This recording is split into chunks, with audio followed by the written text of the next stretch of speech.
I just don't get it. I mean, you throw a ball, you catch a ball. Oh, now you're kicking a ball. Are you serious? Did you see the size of that defensive lineman? I mean, I want to see you run a ball up the middle on him. And that running back, he's got the fastest 40 time in the league. Fastest 40 time. I mean, I get there in good shape and all, especially that one right over there. But it's just, after a while, it's kind of boring. Girl, are you serious? Then why did you come? Because you're my friend and you're nice to me. There's a steakhouse open outside the stadium. I thought we'd go get some supper. Oh, now eating I can appreciate. But hang tight, girl. I'm about to teach you some football. I was 16 the first time I saw a football game. The very first time.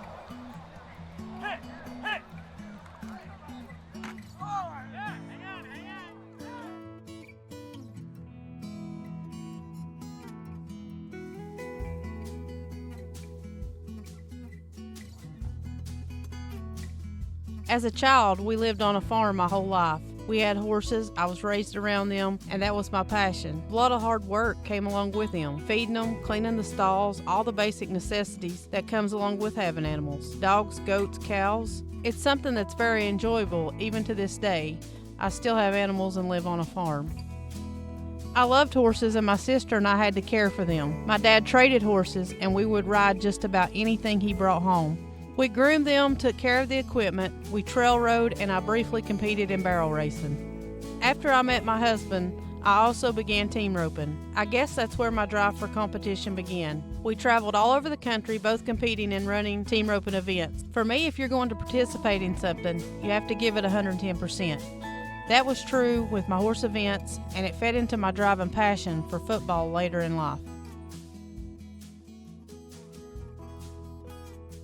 Growing up, sports wasn't really a thing in our house. We wasn't allowed to play, didn't play. Actually, I was in my 30s before I ever even played a sport. And of course, that was football. So when I found that sport, the love came around, has stuck with me through a lifetime. When Jennifer was at Sullivan East High School, she was able to attend a Future Farmers of America field trip through her school to the University of Tennessee in Knoxville. During the trip, they were introduced to the agricultural and veterinarian programs that the college had to offer. It was on that trip when she saw football for the first time. The students got to watch the University of Tennessee play a football game, and that's when Jennifer saw who would become her favorite player of all time, Peyton Manning, play football. Did you see that guy throw that ball? Number 16. He almost made it from one end to the other. That's crazy. You mean Peyton Manning? Who's Peyton Manning? Are you kidding me right now? Why do you think the bleachers are full? The Vols are good, but they're really here to see Peyton Manning. Oh, he's pretty amazing. I mean, the guys catching the ball are great too, but how? So, do you know a lot about football? I mean, my brothers have played for about 4 years now. Okay. So what's that guy doing in the back? Oh, he's the safety, so he's going to wait in the back and make sure nobody passes him. Jennifer didn't really know what was going on that day. She just knew she was enjoying herself. The first time she saw Peyton Manning play, she didn't know who he was. She just knew what she saw in him were characteristics she desired to have in her own life. He took control of everything that went on out there. Watching him, I thought, I'm not sure who this is, and I'm not sure about this sport, but I want to know more, and I've got to know more. Of course, I found out later that was Peyton Manning, and that became a lifelong following of mine. And I went home and done some more research and found out, the ins and outs. I've been involved with football ever since. When she returned home, Jennifer started finding newspapers and reading about the games that the University of Tennessee was playing. She would read about Peyton and see things like Peyton threw a 30-yard pass leading the Volunteers to their third first down of the quarter. However, she had no idea what that meant. She started reading books and learning about the sport. She would study the notes she had made from the newspapers and asked friends what things meant, who was a safety, why some things got penalties and other things did not. Sports for girls were still not allowed in her home, but she would try to watch it on the television when she could at friends' houses or whenever she was able. Jennifer knew she could not be the only young girl with a desire to know more about football and hitting walls along the way.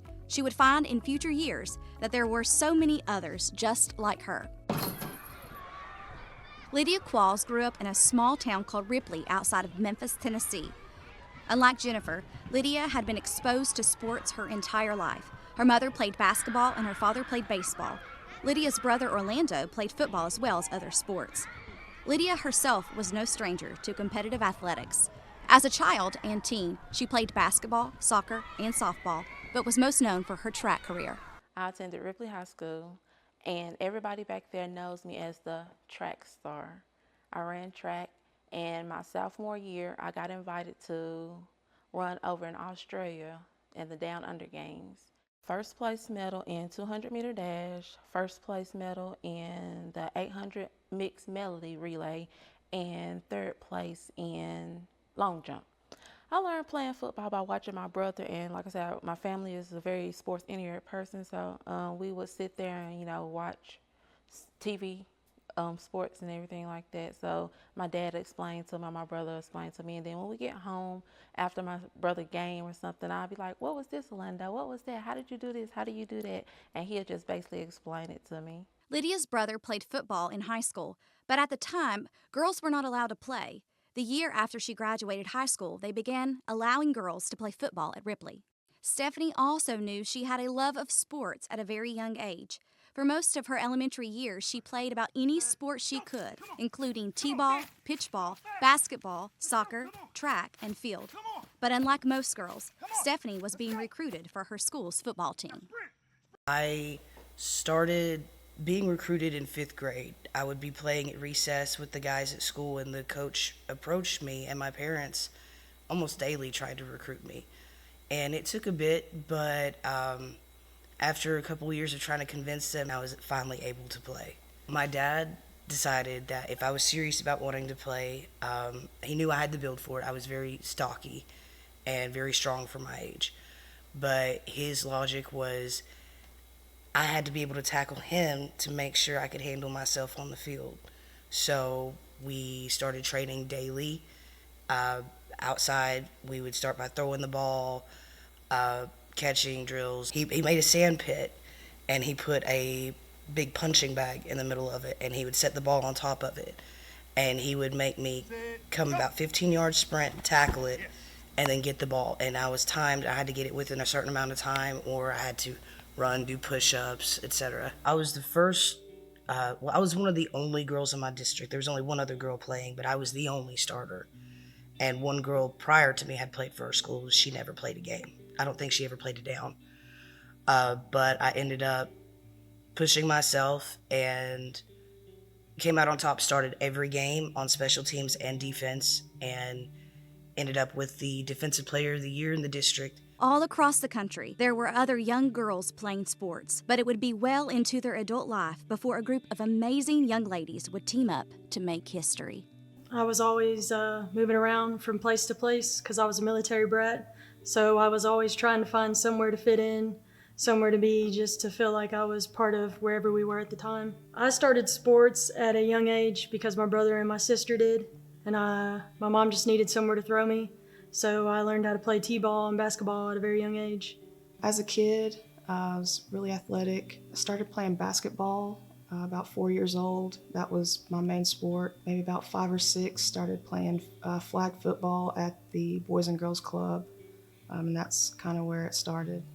Playing flag football. Of the 2 years that I got to play, there were only 2 girls, and honestly, I'd say we were some of the best 2 out there. I never played tackle football. My dad was not too fond of little boys being able to hit me. Growing up, my life pretty much revolved around sports. I probably started playing when I was about 5. I played basketball, soccer, softball. I was playing something all year long. When I was growing up, the sports and athletics that I did was mainly softball growing up, but I did get into track and field. I watched my brother play football, so I did a little cheerleading, but I developed a love for football then, and I cheerleaded for about 6 years. I did track and softball all the way through to high school. Probably come from a different background than some people. I was a competitive gymnast, so I spent most of my days, most of my time, I was a gym rat flipping.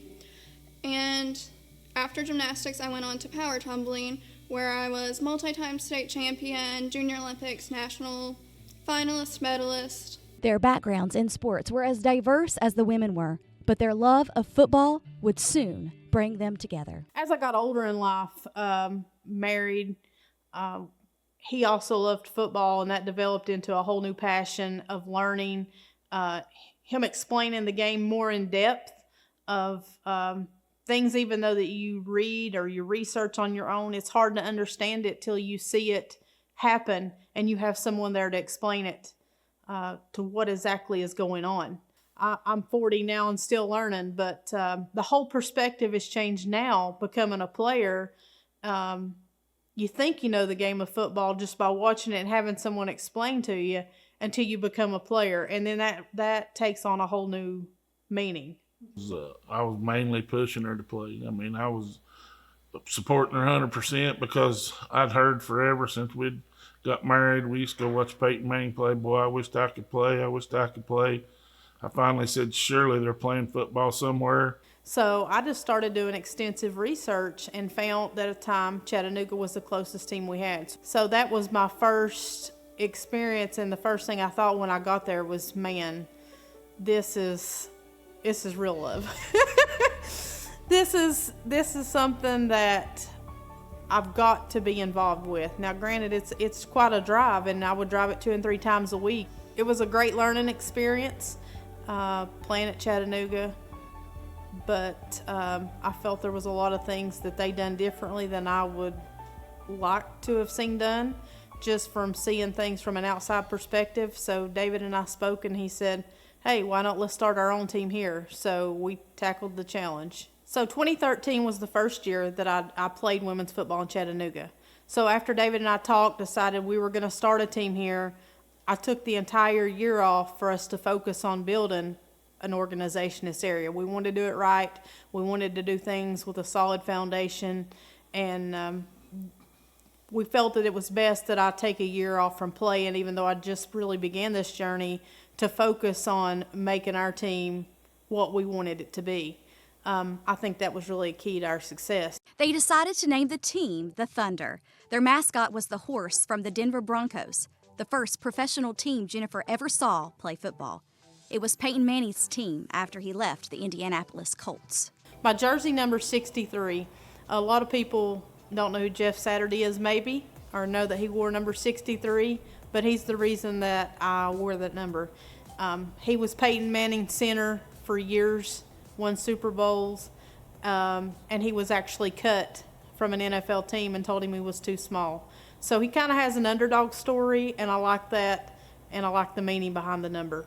Once she was ready to begin recruiting players, Jennifer got to work. She put up flyers, she made business cards. Everywhere she went, she made sure to get the word out. She went on local news broadcasts and told people about the team. We set up radio interviews, news interviews, anybody, anywhere that would listen to us about what we were trying to build, we told. That being said, first tryout comes around and there's 3 people shows up. That's a little disheartening, but we had too much work involved. We knew that it was just a matter of time before, we could get the word out to get these ladies out there. Young boys are recruited from football from the time they're able to walk. Whether it's their dad's got a favorite team and he's pushing that son to go play in his old shoes or whatever it is. Women are not recruited like that. When you're a young lady, they're recruiting you to be the cheerleader or whatever. So to even get that knowledge to play at a young age is not very likely. So time, these young boys turn into young men at middle school, high school level.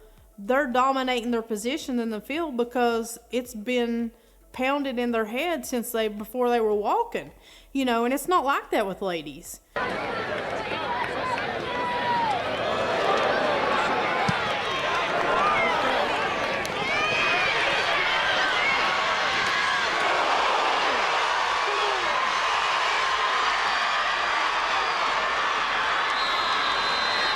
Well, I think I'm still learning how to play football, and I think that stems from you couldn't play as a girl when I was younger, And nowadays it's more common that women are being able to start playing.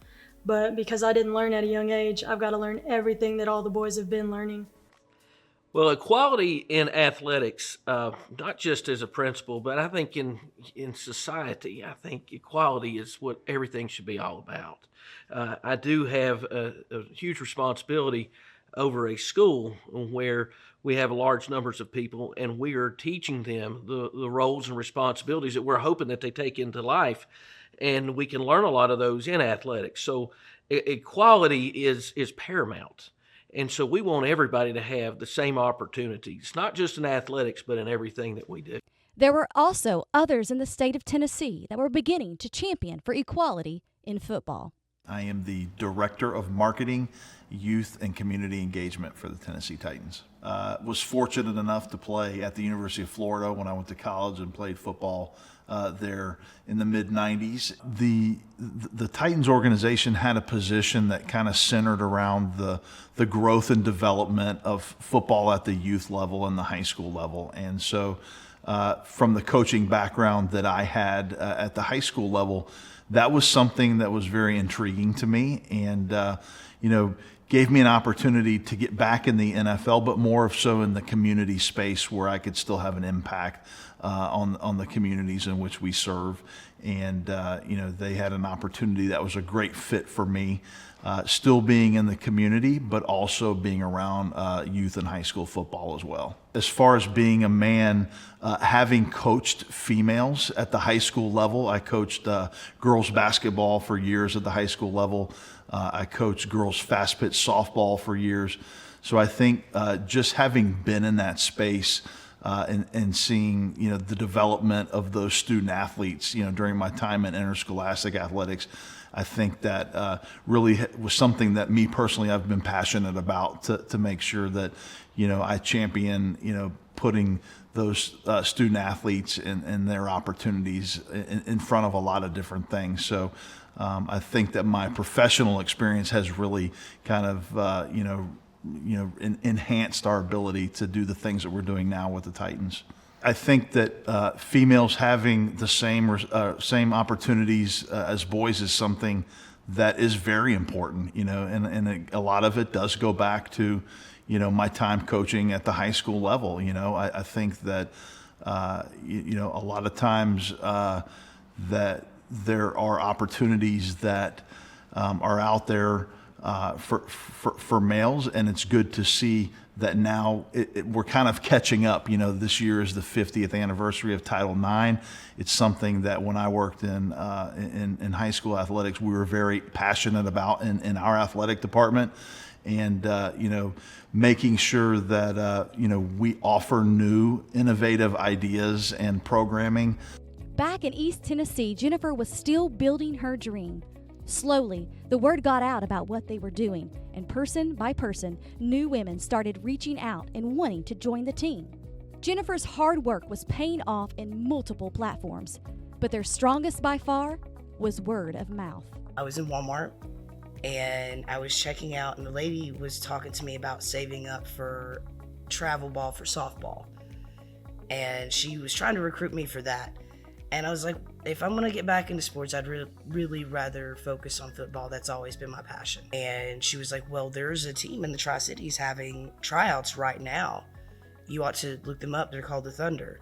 So I finished checking out, and before I got to the car, I had them pulled up on Facebook, and I was messaging them. Just a few years prior to finding the Thunder, I was in a very bad place in life. I was living out of a car in Walmart parking lot in a very abusive relationship, physically and emotionally.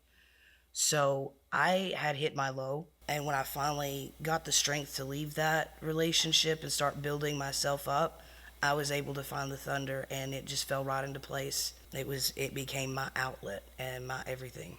Well, a friend emailed me, and it was a clip in Knoxville playing for the Lightning. So I decided to go out and try for that team. And then maybe for 2 years, I was playing with them, and somebody who was originally playing for the Thunder came out to watch our game, and they caught me at the end of our game in the parking lot and was like, hey, you should come play for us. I found the Thunder my first year ever playing football. Jennifer was best friends with the owner of our team, who was named Lena, and they needed 4 people to come play their last 4 games with them. And I was one of the ones that was chosen, so I came to the team to play. My mom actually found the Thunder on Facebook, sent me a link, said, hey, you should go try out. That was their second season, so the 2015 summer. I've been with the Thunder since summer of 2014. That was right after I graduated high school. A friend of mine told me about them. The ladies started around July of 2014, and by June the next year, they had a team with enough players to compete in a women's league, the United States Women's Football League. When I got involved with the Thunder, I contacted Dave Johnson. I had just stopped coaching males, minor league football, and I decided I was going to step down and not coach for a while, maybe even ever. And so staying at home wasn't working for me. Fishing wasn't working for me. And so I missed football. And I ran into Dave Johnson. And, it just kind of started from there. And I asked him if he needed some help coaching, and, the rest is history. The first year, in 2015, they broke the scoring record across all women's leagues by scoring 428 points in the first 6 games. That record was previously held in 8 games. That's something that we're very proud of. It took a lot of hard work, sweat and tears and dedication to get to that point. And, those ladies that were a part of that will forever be my sisters on and off the field. They got beat in the conference championship, which was heartbreaking for the team, but far exceeded their expectations. And that showed us that we were doing things the right way. We were instilling the fundamental basics into these ladies. They were willing to learn. They had the same desire that I had to play, to succeed, to win. And it showed. I'll never forget our very first game, which seemed like forever to get around to. We traveled to Atlanta, Georgia to play.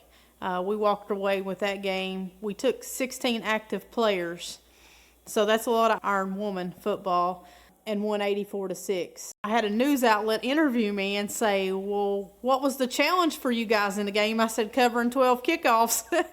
That's a lot of football for anyone to play an entire game and cover 12 kickoffs, because we play by the same rules the men do, Said I was crazy. Said it'd never work. Said women can't play football. It's just that simple. And me and Jennifer talked. She said, hey, you should coach this team. I said, you don't want me to coach this team, because I see things way different. And then I am tough, but it pays off. So, everybody says you can't do it, and that was the wrong thing to say to me, because I ain't going to tell you that it was always easy. And I ain't going to tell you that we had 100 players knocking down the door. We still don't. But we win a lot of football games with what decides to play. I was one of the first players to join the Thunder. We started in the summer of 2014. It was just a few of us, not even enough to probably go play. We practiced all the way up until the next spring, and then we finally got to have a season. I'm one of the only 2 original members that are left, plus Coach Dave. I've just seen a lot of girls come and go, probably a couple hundred at least. There's just a few minor things that we're looking for. One is you got to be available. And you got to be available to come, learn, and work hard. It don't matter what kind of shape you're in, because we can condition you. It doesn't matter what your hair looks like, what your makeup looks like. Come. If you are willing to learn, we are willing to teach you. And that's any position, anywhere on the field. If you come to us with a willing to learn and availability to be at practice, to put in the work, to put in the side work to get better, best, great, we'll get you there. The main thing is commitment and dedication, without a doubt. If you don't have those 2 things, you can't be good at anything, much less football. Then it takes toughness, then it takes skills, but hard work, man. I say it all the time. That was my motto. There's no substitute for hard work. I'll take hard work over, talent any day when talent won't work hard, you know, and that's a famous saying, and it's the truth. What makes a good woman football player is just to show up, because you will learn. But I think that any young girl that wants to play football just really needs to have that understanding that they want to play, then they need to be coached. And as long as you show up and are willing to learn and willing to accept the fact that you're going to get pushed harder than you've ever been pushed, that it's going to be an emotional roller coaster. There are going to be extreme highs and extreme lows. Coaching is an everyday thing, and it's more than just sports and coaching. It comes with raising kids. It comes with decisions you make in life, and it's just like, I feel like nobody is too old to be coached by anybody. Like my younger son, Maurier, 7 years old, he tells me stuff that an average 7-year-old kid wouldn't tell you. Like, I didn't know that. And it's like, you're never too old to learn from anybody. In order to be a well-rounded player, you have to learn the aspects behind it. You have to learn how to be coachable, and you have to do what needs to be done. So you have to kind of like set yourself apart to be taught how to play the game. It takes dedication. It takes hardcore work ethic, and you have to have a no-nonsense attitude. You have to be tough. I play football because I'm a competitive athlete. I love the competition. I want to try to do my best in everything. I don't want to be the best player. I just want to do my best. I train myself because I am a coach outside of being a player. So when I have my team, whether it's in basketball or football, I actually get out there and do the training with them instead of just coaching them from the sideline. So I have my team, we practice 2-3 times a week. So I'm getting that practice in with them along with my fiance, Davion, who also is a semi-pro athlete. When they go to training and stuff, I train with them as well. When I push people, some people like to quit. She don't care. She wants the best of the best, the top notch to achieve and be better than her competition when it comes about. So it came easy when it comes to showing her different things, and she listens. She's a student to the game. So it's not just talking to somebody and they're cutting you off. Oh, I know this, I know that. She listens, put her own style to it, and can't do nothing but watch and be going, wow, like that makes you cherish coaching and training people. So it actually came pretty easy. You know, the next year, it was a hard time for us. We got pounded one game. And, and I told them in the locker room, hey, from right here on is what's going to define you as a person, as a player, as a team. And we got off the mat, and the very next year won a championship. So we've been through a lot of hard times, a lot of ups and downs, but a lot more ups than downs. A lot of males that down women on playing a male sport that they feel is a male sport should really look into it and change their aspect into it. These women that play football deserve a lot of respect. And my day of them getting my full respect was the day they all told me to put on pads with them and practice with them. Playing football with males, you come out sore, but it's mainly up top. I practiced with them women that day with the Thunder. That ride home, I was fine, but after the shower, from my ankles all the way up was entirely sore. They was hitting me left and right when you wouldn't even expect a woman to hit a grown man or feel afraid to hit a grown man. They was coming with it. So I feel like all men should really respect the women that plays the sport or want to play the sport. Encourage the younger generation that wants to play the sport to do so. Our last 5 seasons has been pretty successful. Granted, when David and I started the team, we had a 5-year plan to compete and win a championship in that time frame. However, at this point, we've won 2, have 2 rings, but every season we were in a situation to win. That's really all you can ask for as a team and as a player and as an owner. Oh my stars, the level of play that the Thunder do is amazing. They're playing football. They hit, they're fundamental, they're amazing to watch. And my hat's off to Dave and all of them for getting them ready to put out such an amazing product out there. If people haven't seen the Tri-City Thunder play or any of these professional leagues like this in full contact, then they're missing out because it's real football. The first few years for the Thunder would prove to be both challenging and rewarding.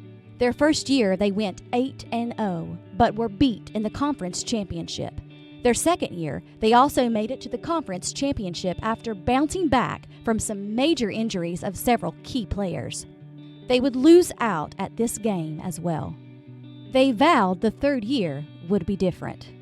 I mean, we didn't even really take an off season. It left a bitter taste in our mouth. And then we're really close to season start, and we had several players quit, leave us in a bad situation.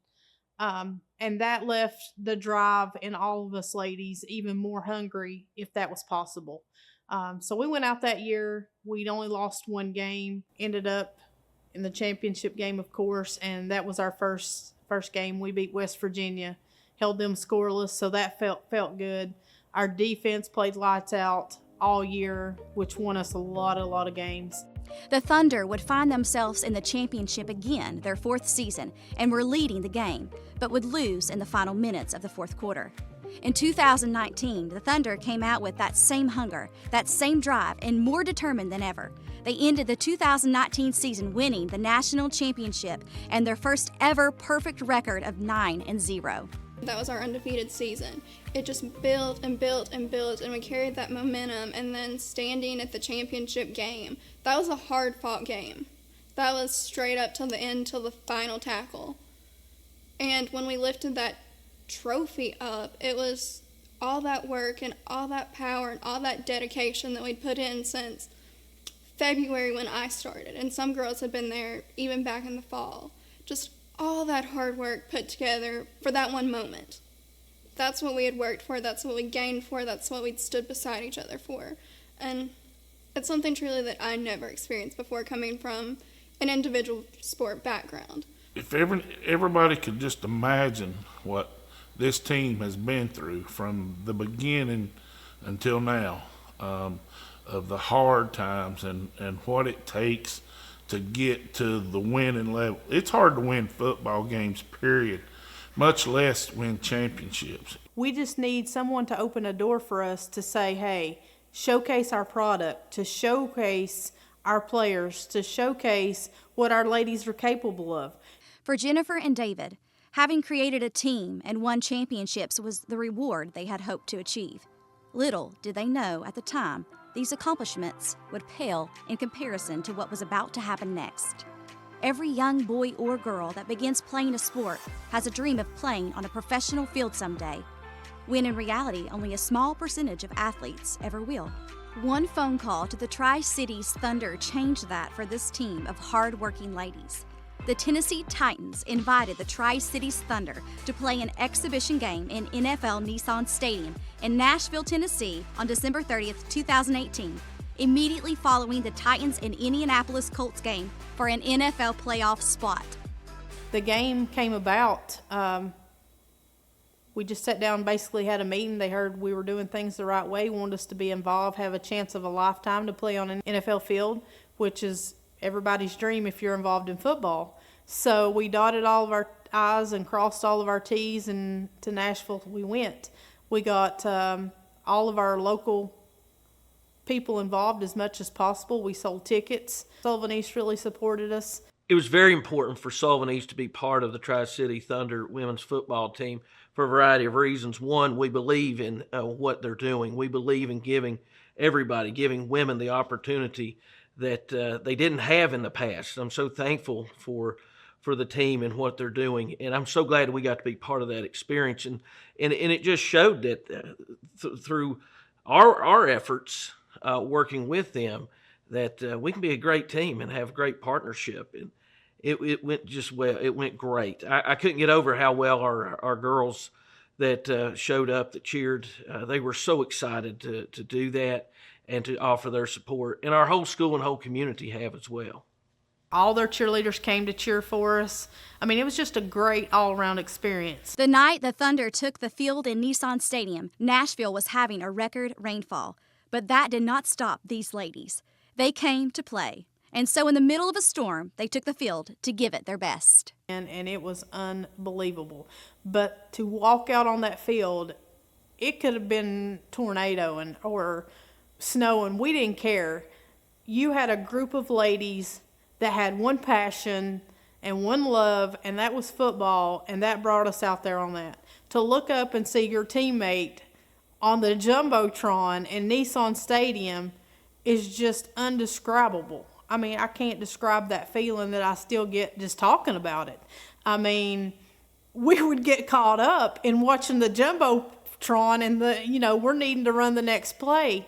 We were in awe of just the whole scenario, dreaming of seeing how far women's football has came, but seeing how much farther it could go. To know that one day that could be a normal for us when it's not now. And we were in shock and awe of being in this situation and very grateful and thankful. But to know that that could be normal for the future is just unbelievable. The feeling is just unreal to experience it. Walking on Nissan Stadium was like a dream come true, because they always say females can't do this, female can't do that. They will never get to the level that men play on, and the fact that we had the opportunity to do that was like so amazing. The game that we played, I was kind of shocked. Didn't have any words, was kind of like nervous. I was never ever nervous before playing anything. But to go out there on that field, seeing the lights, seeing the stadium from the field perspective instead of the stands, it was just like, wow, we're really about to do this. The weather really didn't bother us. We went out there, we had a goal set, so we went out there and we did what we had to do. It was euphoric. It's something I've dreamed about since I was a kid. I grew up watching Eddie George and Steve McNair and just idolizing them. So getting to step out on that field and play and make history in the process was amazing. And I know for all of the girls, it was a dream come true. Even the ones that really still don't understand football and the impact of what we were actually in the middle of. To lead them on the field in front of them, who knows how many people were there.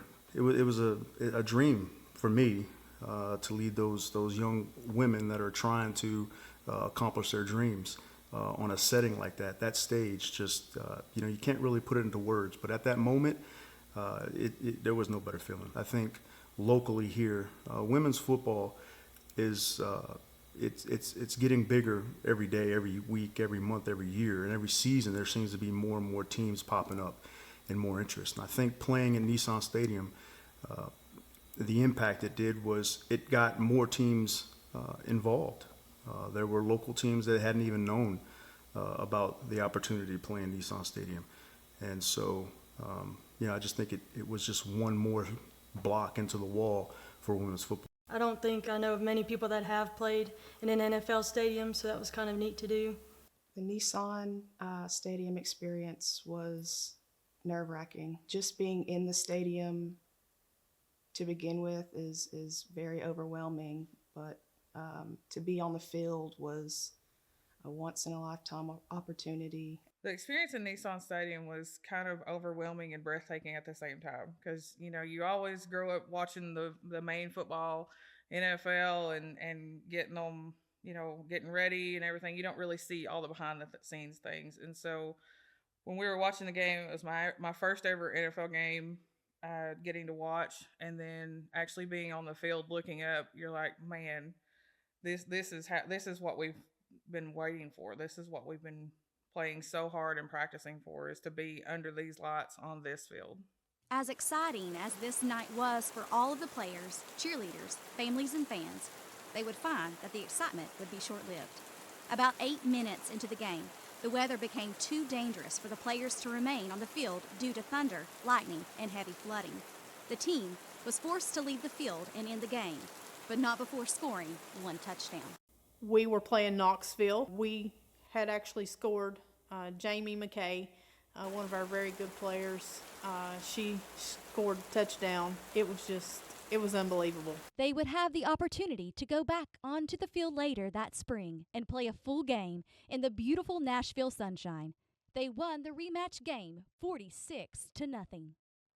All the jitters are out. We done already been on the field, so we know what to do. Just come out and first play, hey, we did what we had to do, and it was nonstop, taking it to the throat every time. We went back there and played again since then, after Kansas City and the Titans played again. And we look for this to continue to be a tradition. We look for this to continue to be a normalcy for our program going forward. We've had such a positive experience with it. Overall, just our girls getting to experience that NFL setting, just being on that same field, just being on those same sidelines, all those cameras, actually NFL films. Chris Collinsworth and Al Michaels actually was calling the one game, and we could see them in the booth. They were staying and watching us play. So, if this whole experience that was so great for us, if in turn we educated 3 or 4 people about women's football and that we exist, it was a win-win-win all the way around. To see where this team came from and how far they have advanced is quite amazing. But for the Tri-Cities Thunder, they aren't finished dreaming. They want every young woman to have the opportunity to play football if they choose. That dream became a reality for a young lady at Sullivan East High School last year. I was raised in Africa, actually, Zambia. I lived there for 6 years. So growing up, where I lived in Africa, we didn't have that many sports opportunities. I played a lot of street soccer. My siblings, we played a little bit of lacrosse, and my mom used to be a lacrosse coach, so we knew a lot about that. My dad played soccer in college, so my whole family, we all played soccer, but it was mostly just street soccer. So I've played soccer, football, I wrestled, and I run track. I started off as the manager of the football team my sophomore year of high school, and whenever our kicker wasn't around or at practice, I would help out and I would kick a little bit. And then over the summer, going into my junior year, my football coach, J.C. Simmons, he asked if I wanted to get some pads on and actually play, and so I agreed. Well, you get to know Chippy a little bit, and she's somebody that you want around your program. It doesn't matter what sport it is, but then you see her kicking soccer balls, and it's like, well, hey man, we can do something with this. It's not that much different. I learned to kick because my brother, my freshman year, he played for the football team, and he was the kicker.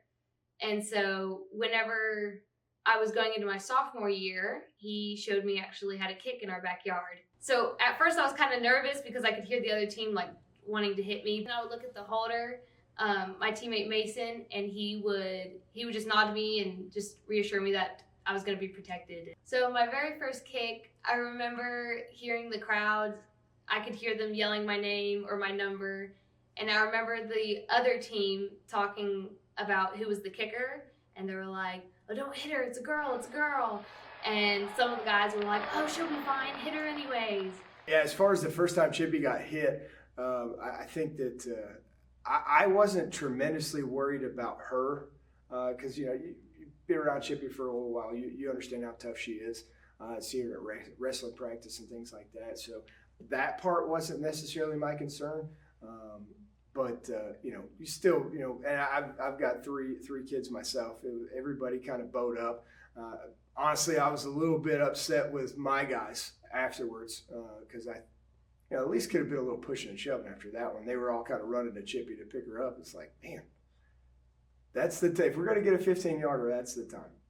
Back in Nashville, the Tennessee Titans were starting a new program to help girls like Jennifer and Chippy going forward. One of the things that we're doing is with the Williamson County Girls Flag Football Pilot League at the high school level, with the ultimate goals of, encouraging new opportunities for females to participate in sports, and also getting that sport sanctioned with the TSSAA, which is our governing body here in Tennessee. To be a completely sanctioned sport with a state championship series and things like that. So we're trying to do all we can to promote female inclusion opportunities in athletics. The new high school flag football league pilot was an outstanding success. The Williamson County School District, teachers, coaches, and athletes were sold on the idea.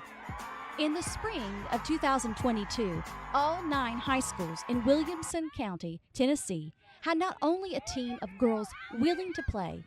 Some of the high schools were discussing needing to order more uniforms to accommodate the number of girls that wanted to get involved. They played an 8-game, 6-week schedule and then played a championship series in Nissan Stadium. The Ravenwood Raptors took home the first trophy for this inaugural league.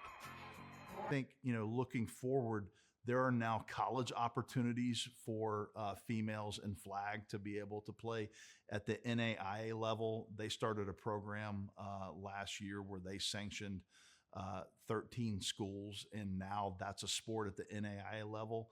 Also, the National Junior College Athletic Association, they are piloting 10 programs. And so getting in at those two levels, our goal is to try to have that trickle up to the NCAA Division III and Division II levels. So there are opportunities out there for females to play in college once they leave high school, receive scholarship dollars, financial aid packages to be able to go and compete at the interscholastic level. So not only are there athletic, opportunities in football, but also there are pathways for females on the business side of professional sports too. I think the Titans do an unbelievable job of including, females in very important roles within our company. And I think that, whether it's flag football or women's tackle, just having the ability to grow and develop participation at both of those levels, I think increases the likelihood and the opportunities for females, to be included in important roles on the business side, whether that's in marketing or legal or finance, or, we've have opportunity as well with, females in scouting and coaching and things like that. So I think overall it's a great thing, because there are so many different pathways that now include females that maybe weren't even available 10 years ago. Just such an opportunity presented itself to Michael Johnson while in college in Middle Tennessee. My job responsibilities, I'm the scouting assistant on staff, so I help in the pro side as well as the college side. During season, I was in the office helping with evaluating our team and our roster, as well as the other teams in the league and who plays and how they progress over the season. On the college side, this past week I traveled to some pro days where we got to see draft eligible prospects in live action, timing 40s and evaluating their workouts as they went on through the testing. I think next for women in football are just more opportunities being available, such as my internship that was specifically for a woman interested in operations or scouting. And just keeping that door open so women who are interested and want to learn more about how they can be involved with an NFL team, it will take time. It's not going to be an overnight change of having many women in a male-dominated industry, but I believe hiring qualified women and growing them into these roles will keep the door open for women in the future, and we'll see more women in coaching, scouting, officials, playing, then it'll go from there. Don't take no for an answer. We leave the emotion completely out of it and go just play smash mouth football, take no nonsense, and display your work, then I think it'll speak for itself. I mean, there's so much stuff. I mean, if you watch sports of any kind, you see these guys all the time say, man, when I was little, I was told, oh, you can't do that. You're too little or you're too big. They didn't let that deter them. And I hope that, with what we've done here in the small area of Tri-Cities, Tennessee, just think of that, how small it is and what we've accomplished from scratch because we didn't listen to what everybody said. To the little girls out there who want to play, I would say go for it. Chase your dreams. Don't let anything stop you. Is don't give up. I mean, go play. Play if you can. No matter where you live, what state you're in, where you're at, I guarantee you there's some women's football team close to there. And if you're serious about playing, reach out to them. Live your dreams. Yeah, like I said, as far as recruiting high school students to come out and play for us, it's a constant battle, especially at a bit of a smaller school. Everybody's kind of battling for athletes, so you're always looking for folks to come out to play. And so, Chippy's definitely been a bright spot in that recruiting process. But it's definitely broadened our horizon, I guess you could say, as far as where to look. Now, also having boys and girls soccer team here. I'm always keeping an eye out for those guys. We have ladies from all walks of life. We have doctors, we've had nurses, we've had single moms, school teachers, truck drivers, you name it, and we've had them. All for one love, football. The sacrifices that these ladies make to be at practice, to make the extra workouts, to put in the workouts at home behind closed doors, to learn those playbooks, to learn these different packages, different formations, different positions even. They've got to learn that playbook while cooking dinner, or they've got to learn those routes while changing those diapers, or, whatever the case may be. But the sacrifices and the willingness to learn from all of ladies football, and I've seen this all across the teams, to learn the sport, to not only learn it, but be successful at it, to be good at their position, to want to take that extra step to be great at their position. I think that having women outside of their comfort zone or doing something that isn't typically what a female would do, it's only going to make you better. It's only going to make you stronger. You're going to find out more of who you are. So I support anybody, but any female, any young girl that is out there that is wanting to do something that is outside of their comfort zone or their stereotype of what a female should or shouldn't do, I think you should go for it. I think it's you'll learn and find out exactly who you are. So I have a daughter. I'm a girl dad. So this is something for me personally is very important as well, to making sure that we give females as many opportunities as they can in sports. And my daughter plays volleyball. And if she came to me and said, Dad, I want to play full contact football, I would be all over it. This is something that if it's something that she wants to do is important, for her. I want to make sure that I give her every single avenue possible to be successful in what she wants to do. If I was to give any advice, I'd say just don't be scared to try anything. You can never know what comes out of it, and just always have fun. It's becoming more popular. There's Women's Football International now. It's in Canada, Europe, Mexico. It's all across the seas. So women's football has really grown by leaps and bounds since I first started. The struggle with women's football is just basically getting people to hear us, see us, and come, be a part of us. So, in 5 years, I would love for us to, have 300, 400 people at the games, be something that the community really rallies around. Many small market teams, just like the Tri-Cities Thunder, have similar stories. They are fighting for their place in the world and to be accepted as the exceptional athletes that they are. But it won't come without the support of many players, many teams, many sponsors, and their home communities together with the women's leagues across the nation. The state of Tennessee is certainly doing its part to ensure that any person can fulfill their dreams. The Thunder hopes to see young female athletes getting the training they need in high school and on into college in every school in the state, because they will be the next trainers, scouts, coaches, players, and owners of professional football teams. Well, I just believe that it's important that all of us need to realize that all of us have the opportunity to achieve whatever dream that we want to set out. And if it's a girl that wants to play football, then so be it. She can do it, and she can do great things while she's out there. One of the things that we were talking about earlier was my own daughter, who's in middle school, said she didn't want to play volleyball this year, and I thought, well, that was odd because she loved volleyball, and she said she wants to be a football player. And I thought that's pretty exciting, and I owe the Tri-City Thunder to that. They're inspiring generations, a new generation of young women, and letting them know that there's new goals out there that they can set for themselves. What I want anybody that's watching this to take away from this is that women can do anything. As a guy, it was kind of hard to admit at first that these women are as committed, these women are as hardworking, these women are as emotional, these women are feisty as any man. When we strap up that helmet, when we put those pads on and put those cleats on, and strap up just like the men do, I mean, we're no different. We run the same plays. We run the same formations. We run the same defenses. We know the blitz packages.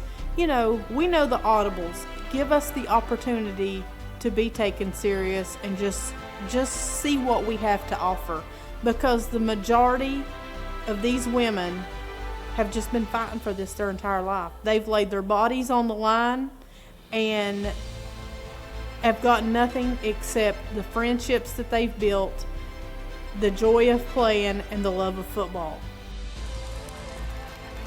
The odds are against you sometimes. That's just the way it is. But when that going gets tough, man, that's not a time for you to quit. That's not a time for you to give up. Hang your head low. You got to keep pushing. You got to keep trying. And you know what?